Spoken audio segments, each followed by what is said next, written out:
What's up, boys and girls? This is Jaegerchere, and the January patch is finally here.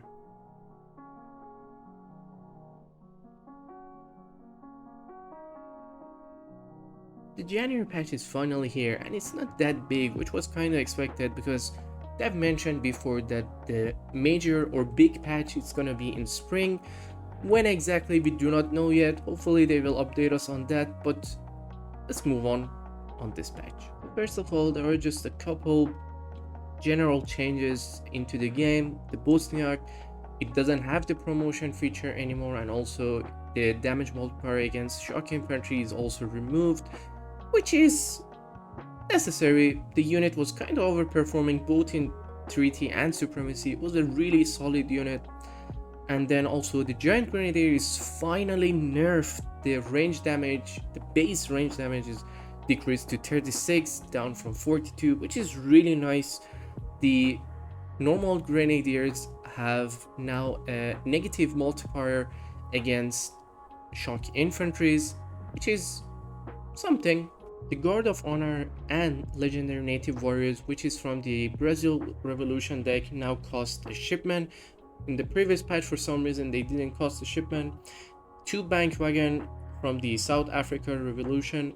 Now this card also increased the bank build limit by 2 up from 1, which is something nice. Apparently there were some technologies that were not included in the post-industrial and post-imperial game setting when you were setting it.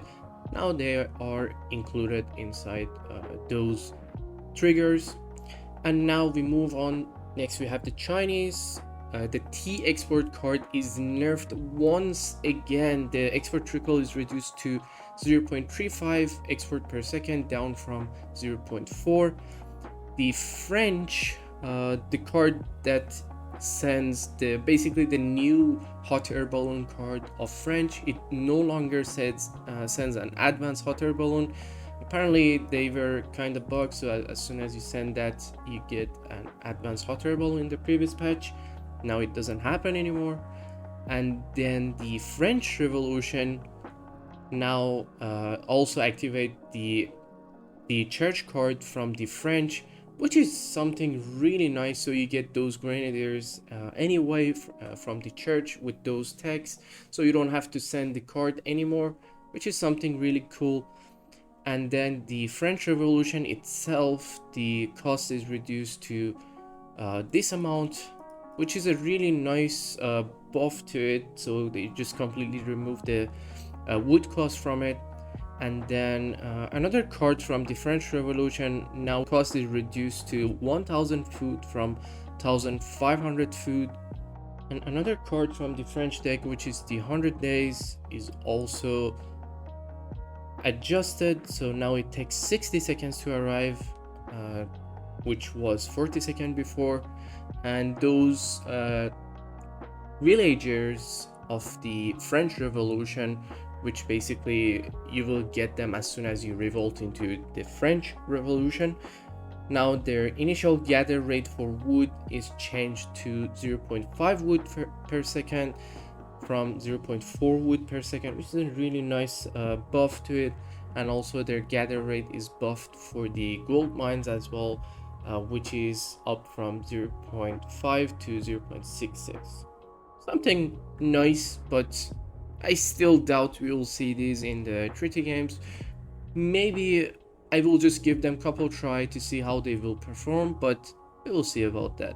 But maybe it will be actually kind of good in supremacy now as well to use this revolt, but then we will see how this will perform. Next we have the Germans. The Panthers are finally nerfed, so the cost is increased to 1000 coin from 500. This was really necessary. It was causing so much trouble in supremacy game. The mercenary camp card now also delivers 3 Ulans, which it didn't before in the previous patch. And then on India, the crushing force damage improvement for elephant is reduced to 15% from 20%, so that's a 5% nerf. It's something that I would say was kind of necessary. The elephants are still really strong, but I don't think this nerf will be that impactful, but we'll see about that. Now we move on to the next. Italians, the Imperial Berserkers now get 5% armor bonus, which is, I would say in the previous patch it was supposed to be the same thing, but then kind of messed it up and now it works properly. And then the H4 red shirt card is no longer affecting the entire team for some reason. Again, inside the previous patches, this card used to buff all the units of the team, even though it's a regular card. And then we have Lakota, the big button of the travel marketplace, now correctly costs 250 food and 250 wood, and also lower the cost of the support card by 25%, up from 15%. So that's a really nice buff, but again, this was supposed to be inside the game, so it was something that was missing and now it's corrected. Next, the 3 Axe Rider shipment on H2 is reverted to 4, which it used to be in the previous patches, but they nerfed it and now they decided to buff it again to give Lakota that H2 tempo. And then also they get the 5 club warriors also increased to 6, once again same thing. And also the Team Great Lake is now apparently working properly as it should be. Next we have the Ottomans. So the Azovs have been buffed, the range damage is reduced to 6 from 8, and then their melee resist is flipped to range resist. This is something that is interesting, but at the end of the day, I don't think the unit will be any good still. I'm not sure if it will be used that often in Supremacy and or Treaty or even Deathmatch or any game mode, but we'll see about that. For sure, people will give it a try. I will definitely give them a try to see how they will perform, but I doubt they will be any good. Next we have the dailies. The attack speed is slowed down to 1.2 from 1, and the movement speed is reduced to 6.8 from 6.9. The hit point is increased to 315 from 310. This is a really nice nerf, I would say, on daily, because they were really performing good. They were such an OP unit. I would say they're still such a good unit, but definitely this is a really good nerf on them. We'll see how this will turn out for them. Nizam Fusiliers no longer benefit from counter infantry rifling. I don't think that was intended, probably that was a mistake, so they don't get that ×2 versus infantry anymore. And then their melee damage multiplier against cavalry is increased to ×3, up from ×2.5, which is really decent, I would say. And then the build limit of the unit is increased up to 20, up from 15, which is really nice adjustment. Probably maybe that will be too good, but we'll see. The Jaegerchere now properly respect the available population space when you're sending it from the shipment. Apparently it wasn't, which is really odd, but now it's fixed. And then the Levy fixed an error that allows Ottoman to access second Levy ability spawning militiamen when starting the game in post-industrial or post-imperial age. I guess this is another bug that happened to the game when they added the new features of the Ottoman on the previous patch, but now it is fixed. Next we have the Portuguese. Finally, the Vitorious is nerfed. The effectiveness of the town center resource trickles is reduced by 50%. That's really huge, actually. It's a really big nerf on Supremacy and Treaty Portuguese. I'm not sure which place Portuguese will stand in Treaty tier list, but surely I will test it and let you guys know.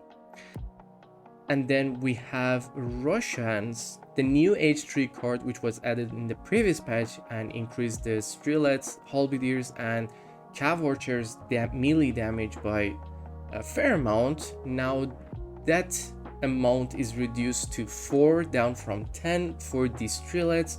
apparently they were too good, so now that's nerfed. And then they gave the Russians the economy theory back once again. I guess that was really necessary, they really needed that, so that's a really nice thing to have. The Spanish gold now gives properly 330 coin for the Age 1 logistician cards. Now we got Swedes. Finally the Hakkapelit are nerfed, the HP is reduced to 220, the melee damage is reduced to 22, the melee damage multiplier is now applying to heavy cavalry only instead of all cavalry, which really makes sense. It was really good to have the unit to counter everything. And then they also get negative bonus against infantry and villager, which is really good. And the H2 card of the Hakkapelits, which increased their speed, now only increase their speed by 0.15 instead of 0.25, which is a really nice nerf. And then the Irish Brigadiers contract is now shifted to H2, now sends 9 of them instead of 8, and it's an H2 shipment. And then that is all for this patch. I guess they didn't mention that much on what's coming up. They just mentioned a special event, more balance changes, more bug fixes, and more fun.